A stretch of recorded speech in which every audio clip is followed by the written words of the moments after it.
तो बीमा पॉलिसी विधि आपने देखी, ये जो दोनों ही विधियां थी जिन्हें हम सिंकिंग फंड मेथड और बीमा पॉलिसी विधि के नाम से जानते हैं, इनके बारे में हमने जाना कि किस किस तरह से जनरल एंट्रीज की जाती हैं। दूसरा एक मेथड जिसके बारे में हमने बात की थी वो है लॉटरी विधि। अब ये क्या है लॉटरी विधि, आइए देखते हैं। क्या होता है कि एक कंपनी जब अपने ऋण पत्र को निर्गमित करती है तो कई बार वो ऐसे नियम शर्तें लगा देती है कि वर्ष में अगर ज़रूरत हो, अगर आवश्यकता हो, तो वो बहुत से ऋण पत्रधारियों को जो उनके ऋण पत्र की राशि है उनका शोधन कर देगी, यानी कि भुगतान कर देगी। अब ऋण पत्रधारी तो बहुत से हैं, उनमें से किस ऋण पत्रधारी को भुगतान किया जाएगा, यानी किन ऋण पत्रों का शोधन किया जाएगा, ये कैसे पता लगाया जाए। तो यहाँ पर लॉटरी विधि का प्रयोग किया जाता है, यानी एक ड्रम में चिट डाल दी जाती है, उन डिबेंचर होल्डर्स के नाम या उनका उन नंबर्स जो भी होता है वो डाल दिया जाता है और उसके बाद उसको घुमाकर या अन्य जो भी मेथड्स हो सकते हैं लॉटरी के, उसके अकॉर्डिंग एक चिट निकाली जाती है और जिन जिन ऋण पत्रधारियों के नाम आते हैं उन सभी ऋण पत्रधारियों को उस एक निश्चित वर्ष में ऋण पत्र की राशि का भुगतान कर दिया जाता है। तो ये एक लॉटरी मेथड बहुत सीधा साधारण सा मेथड है जिसके आधार पर ये फाइनलाइज कर लिया जाता है कि किन किन ऋण पत्रधारियों को ऋण की राशि का भुगतान करना है। एबीसी लिमिटेड ने 1 जनवरी 2002 को 5% बट्टे पर 100 रुपए प्रत्येक के 3014% ऋण पत्र जारी किए।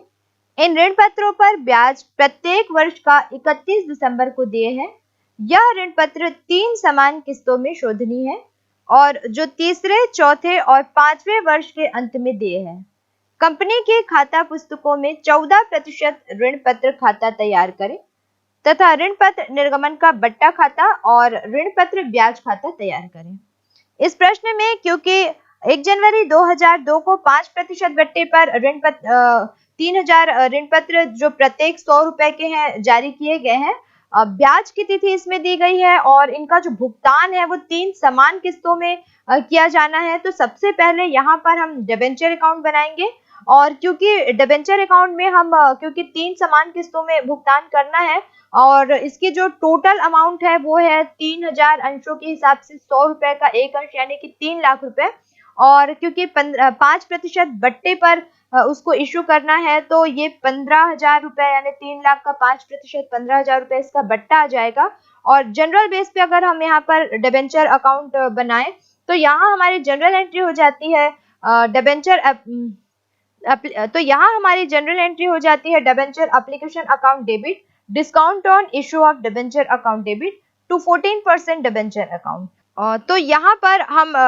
1 जनवरी को डिबेंचर एप्लीकेशन अकाउंट लिखेंगे 14% डिबेंचर अकाउंट के क्रेडिट में और 2,85,000 से इसकी एंट्री करेंगे और 31 दिसंबर को discount on issue of debenture जो इस पे बैलेंस बचता है 15,000 वो लिखेंगे और ये पूरा का पूरा बैलेंस हम 31 दिसंबर 2002 को ट्रांसफर कर देंगे 14% डिबेंचर अकाउंट के डेबिट साइड में टू बैलेंस सीडी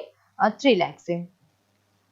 और ये जो क्लोजिंग बैलेंस है 31 दिसंबर 2002 का, ये पूरा का पूरा क्लोजिंग बैलेंस हम अब 2003 में 1 जनवरी को ट्रांसफर कर लेंगे क्रेडिट साइड में और लिखेंगे यहाँ पर बाय बैलेंस बीडी और 3 लाख हम इसकी एंट्री करेंगे। और उसके बाद क्योंकि हमको 3 समान किस्तों में भुगतान करना है तो फिर से अब हम इसको 2003 31 दिसंबर को ट्रांसफर कर देंगे 3 लाख क्लोज करेंगे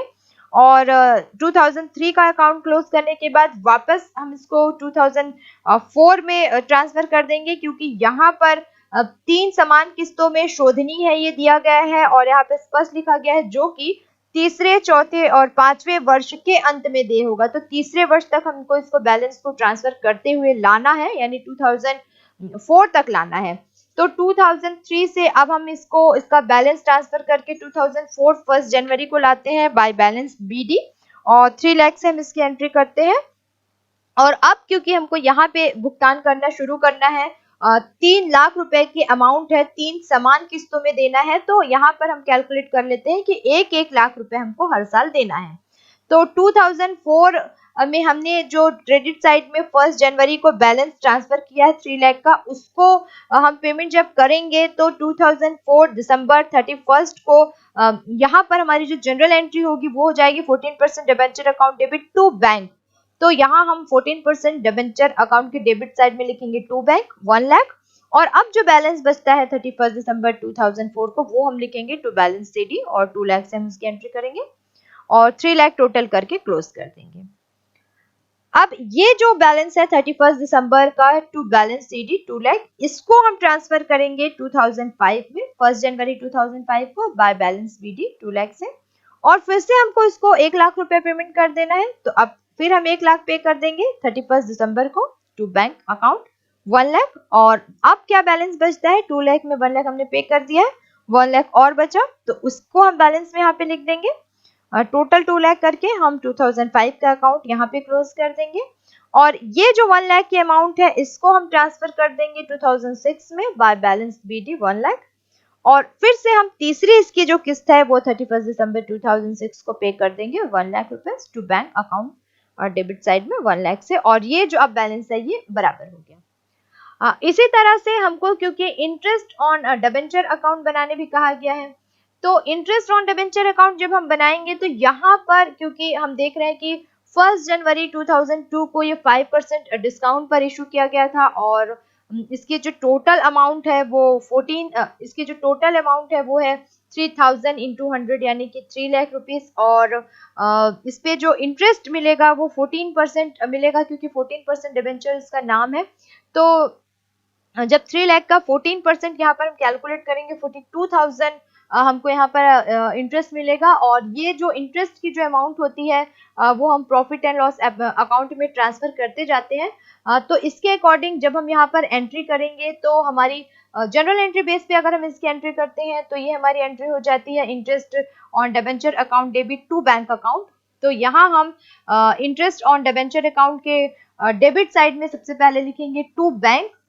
31 दिसंबर को, और 42,000 से इसकी एंट्री करेंगे, और ये पूरा का पूरा 42,000 जो है वो प्रॉफिट एंड लॉस अकाउंट में ट्रांसफर हो जाएगा। फिर 2002 का अकाउंट यहाँ पे क्लोज हो जाएगा। देन नेक्स्ट ईयर क्योंकि 5 ईयर तक ये पूरा मिलते रहेगा, 5 साल का के लिए ये निर्गमित है पूरा का पूरा। तो 2003 31 दिसंबर को फिर से वही जनरल एंट्री पास होगी interest on debenture account debit to bank, और फिर से यहाँ पर हम 42,000 का पेमेंट करेंगे, और उसके बाद ये जो 42,000 का पेमेंट है वो पूरा का पूरा 31 दिसंबर 2003 को प्रॉफिट एंड लॉस अकाउंट में ट्रांसफर हो जाएगा,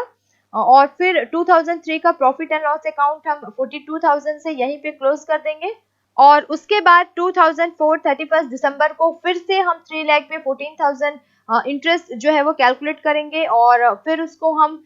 2004 31 दिसंबर इंटरेस्ट ऑन डिबेंचर अकाउंट के डेबिट में टू बैंक 42,000 लिखेंगे, और फिर क्रेडिट साइड में हम 2004 31 दिसंबर profit and loss 42,000 balance transfer करके उसको हम क्लोज कर देंगे। 2005 में हमको फिर से 3 लाख पे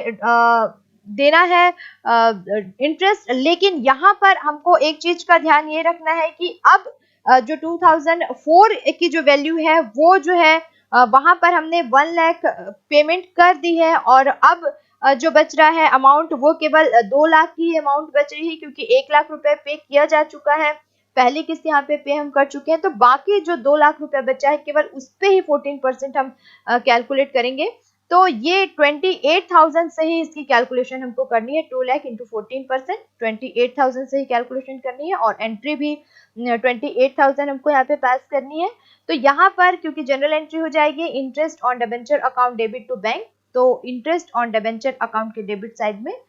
2005 31 दिसंबर को हम लिखेंगे टू बैंक अकाउंट 28,000, और फिर 2005 31 दिसंबर को हम प्रॉफिट एंड लॉस अकाउंट लिख के इसको क्लोज कर देंगे।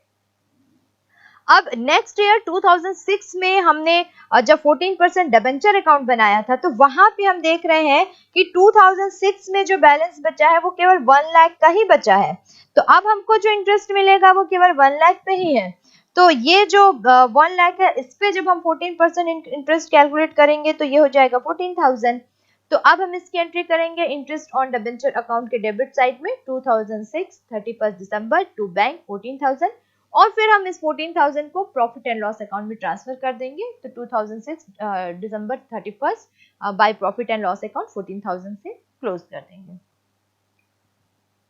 नेक्स्ट, इसके लिए हमको discount on issue of debenture account बनाने भी कहा गया है। तो discount on issue of debenture account जब हम प्रिपेयर करेंगे तो उसमें हमको ध्यान में रखना है कि ये जो बैलेंसेस आते हैं डिस्काउंट के, जो हमने कैलकुलेट किया है 15,000, 3 लाख पे 15%, 3 लाख पे 5% यानी कि 15,000 का जो हमने डिस्काउंट कैलकुलेट किया है, उसमें से जो 3 किस्त में अलग अलग, जैसे ओवरऑल जब अमाउंट को हमने ट्रांसफर किया है, वैसे डिस्काउंट को भी जब हम 3 किस्तों में अलग अलग ट्रांसफर करेंगे तो प्रत्येक वर्ष के लिए डिस्काउंट की जो अमाउंट होगी वो क्या होगी। तो यहाँ पर हम बैलेंस के अकॉर्डिंग उसकी कैलकुलेशन करते जाएंगे।